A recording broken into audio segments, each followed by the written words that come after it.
નમસ્કાર મિત્રો, આપ સર્વનું હાર્દિક સ્વાગત છે આજના અમારા મિની પોડકાસ્ટમાં. હું આપની મિત્ર દિયા રાબડિયા અને મારી સાથે ઉપસ્થિત છે અમારી શાળાના આદરણીય શિક્ષક ક્રાંતિબેન ચાવડા. થેન્ક યુ દિયા. તને અને આપણા તમામ શ્રોતાઓને સ્વાતંત્ર્ય દિવસની ખૂબ ખૂબ શુભેચ્છાઓ.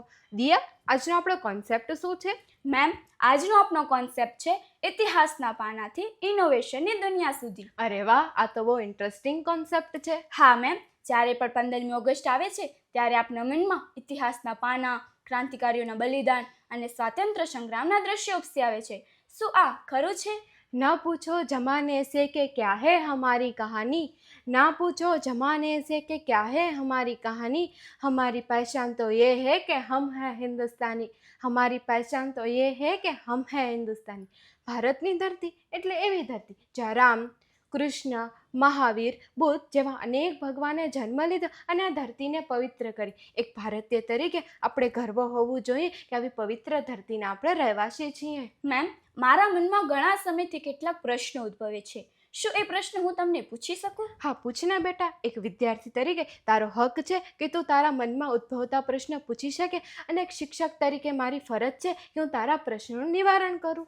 1947 પહેલા દેશ માટે લડવું એટલે અંગ્રેજો સામે સત્યાગ્રહ કરવા, રેલીઓ કાઢવી, લાઠીચાર્જનું ભોગ બનવું અને જેલમાં જવું. પરંતુ આજે જ્યારે દેશ આઝાદ છે ત્યારે આજના વિદ્યાર્થી માટે દેશ માટે લડવું એટલે શું? આ ખૂબ જ અર્થપૂર્ણ પ્રશ્ન છે દિયા. સમયની સાથે લડાઈના મેદાનો અને હથિયારો બદલાયા છે. 1947 પહેલાં આપણી લડાઈ વિદેશી ગુલામી સામે હતી. ત્યારે તેના હથિયાર તરીકે આંદોલનો, રેલીઓ, સત્યાગ્રહો વગેરે હતા. પરંતુ આજે વર્તમાન સમયમાં આપણી લડાઈ માત્ર સીમાઓ પર જ નહીં, પરંતુ દેશની ગરીબાઈ, બેરોજગારી, પ્રદૂષણ, કુરિવાજો, અંધશ્રદ્ધા વગેરે પ્રત્યે છે. ત્યારે તેના હથિયાર તરીકે બંદૂક કે સરઘસ નહીં, પરંતુ યુવાનોનો બ્રેઇન, પાવર, ઇનોવેશન અને ટેકનોલોજી છે. કોઈ વિદ્યાર્થી પોતાની સાયન્સ લેબમાં બેસી અને પાણી શુદ્ધ કરવાની પ્રક્રિયા શોધે છે, એઆઈની મદદથી ખેડૂતો માટે સસ્તી ટેકનોલોજીની શોધ કરે છે, અથવા તો કોઈ સામાજિક સમસ્યાનો ઉકેલ મેળવે છે, તો તેને પણ બહુ મોટી ક્રાંતિ કરી જ કહેવાય. વાહ મેમ, એટલે કે સાયન્સ લેબ કે કોમ્પ્યુટર સ્ક્રીન સામે બેઠેલો વિદ્યાર્થી પણ વર્તમાન સમયનો ક્રાંતિકારી જ છે. ચોક્કસ, કારણ કે દેશની આઝાદી માત્ર જાળવી રાખવાની નથી, પરંતુ દેશને સક્ષમ અને આત્મનિર્ભર બનાવવાનું છે. પરંતુ મેમ, ઘણીવાર વિદ્યાર્થીઓને લાગે છે કે હું તો હજુ ભણું છું, મારી પાસે પૈસા કે મોટી ડિગ્રી નથી, અત્યારે હું દેશ માટે શું કરી શકું? આ ભ્રમ દૂર કરવાની જરૂર છે દિયા. દેશ સેવા કરવા માટે કોઈ સરકારી પદ કે મોટી ઉંમરની જરૂર નથી. આ એક વિદ્યાર્થી તરીકે તમે 3 કામ કરી શકો. 1, તમે જે ભણો છો તેમાં શ્રેષ્ઠ બનો અને વધુને વધુ જ્ઞાન પ્રાપ્ત કરો. 2, પ્રદૂષણ, કચરો, ટ્રાફિક જેવી વગેરે સમસ્યાનો ઉકેલ ટેકનોલોજીની મદદથી લાવો.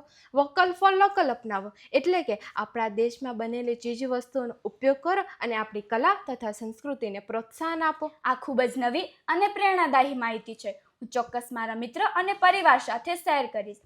મેમ, 2047માં આપણા દેશને 100 વર્ષ પૂર્ણ થશે, ત્યારે તમે ભારતને કઈ રીતે જુઓ છો? હું એવું ભારત જોઉં છું જ્યાં ભારત માત્ર પોતાની ટેકનોલોજીનો ઉપયોગ ન કરે, પણ ભારતની બનાવેલી ટેકનોલોજીનો ઉપયોગ આખી દુનિયા કરે.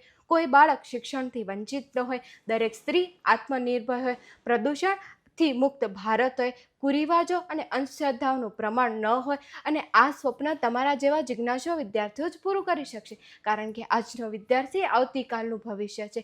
અને હા, એક બાબત ખાસ યાદ રાખવી જોઈએ કે દેશ આપણને શું આપે છે એ મહત્વનું નથી, પરંતુ આપણે દેશને શું આપીએ છીએ એ મહત્વનું છે. તમારી આ વાતો સાંભળીને ખરેખર મનમાં દેશ માટે કંઈક નવું કરી છૂટવાનો ઉત્સાહ જાગી ગયો છે. આજે આપનો કિંમતી સમય આપવા બદલ અને મને યોગ્ય તથા ઉપયોગી માર્ગદર્શન આપવા બદલ આપશ્રીનો ખૂબ ખૂબ આભાર મેમ. ભણો, ઘણો અને ખૂબ આગળ વધો.